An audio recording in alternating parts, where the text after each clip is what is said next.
Bullet రైళ్లు, భూకంపం నిరోధక భవనాలు, అత్యుత్తమ ఎయిర్‌పోర్ట్‌లు ఇవన్నీ జపాన్ స్టైల్. కానీ ఇప్పుడు ఇంటర్నెట్ ప్రపంచంలోని ఓ సెన్సేషన్ క్రియేట్ చేసింది.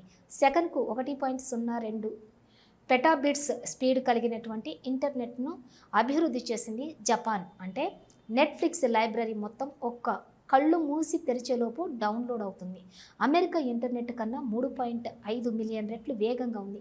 భారత్‌లోని సగటు స్పీడ్‌తో పోలిస్తే అయితే 16 మిలియన్ రెట్లు స్పీడు. ఇది సాధ్యమవడానికి జపాన్ పరిశోధకులు fibre optic cables, transmitters, 19 lotion circuits వాడారు. ఒక్కో లూప్‌కి 86 కిలోమీటర్లు పొడవు.